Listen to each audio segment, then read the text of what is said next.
اللہ تبارک و تعالیٰ نے جیسے رمضان المبارک کی گھڑیوں کو قیمتی بنایا ہے،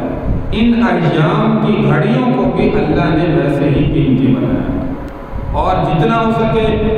یوم عرفہ تک 9 ذی الحجہ تک روزوں کے اندر وقت گزاریں، اور اگر جو ہے وہ یہ 9 روزے نہیں رکھ سکتے تو کم از کم ایک روزہ یوم عرفہ کا 9 ذی الحجہ کا لازمی جو ہے وہ رکھیں۔ سیدہ عائشہ صدیقہ رضی اللہ تعالی عنہ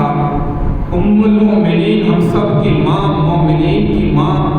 زندگی میں یوم عرفہ کا روزہ کبھی نہیں چھوڑا، اور آپ جانتے ہیں کہ آج سے 1400 سال قبل دیکھیے سعودی عرب کی گرمی جو ہے وہ کتنی مشہور اس وقت بھی ہے۔ وہ تو مساجد کے اندر اور رہائشی انتظام کے اندر اس وقت جو ہے وہ اے سی کا نظام ہے، ٹھنڈک کا نظام ہے، لیکن آج سے 1400 سال قبل اندازہ لگائیے، اس وقت جو ہے کوئی ایسا انتظام نہیں ہوتا، گرمی کی شدت ہوتی تھی، جو اس وقت میں 14 صدی گزرنے کے بعد گرمی مشہور ہے۔ تو اس سے پہلے اندازہ لگائیں کہ جب اتنے گھر نہیں ہوتے تھے، بلڈنگیں نہیں ہوتی تھی، اور جو ہے پہاڑ ہوتے تھے،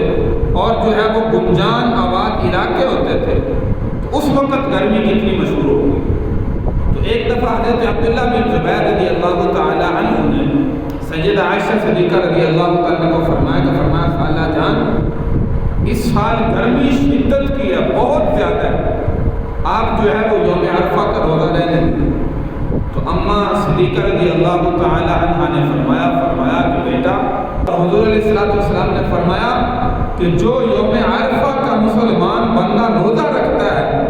فرمایا اللہ تبارک و تعالی اس کے گزشتہ 1 سال کے گناہ اور آئندہ آنے والے 1 سال کے گناہوں کی مغفرت کا اعلان فرما دے۔ تو کیوں نہ میں اپنے 1 سال کے گزشتہ زندگی کے گناہ اور آئندہ آنے والے سال کے گناہ جو ہے وہ اپنے اللہ سے معاف نہ کروں؟ یہ کیسے ممکن ہے کہ میں یوم عرفہ کا روزہ چھوڑ دوں؟ تو اس لیے میرے بھائی، اگر 9 روزے نہیں ہو سکتے، کم از کم یوم عرفہ کا 9 ذی الحجہ کا روزہ ہر حال کے اندر جو ہے۔ تو یہ ایام بڑے قیمتی ایام ہیں، ان ایام کی ہمیں جتنی ہو سکے جو ہے وہ قدر کرنی چاہیے، کثرت سے یہ عبادات میں جو ہے وہ حصہ لے، اور اخلاص نیت کے ساتھ جب 10 ذی الحجہ کا دن آئے، اخلاص نیت کے ساتھ جانوروں کو اللہ کے نام پر جو ہے وہ قربان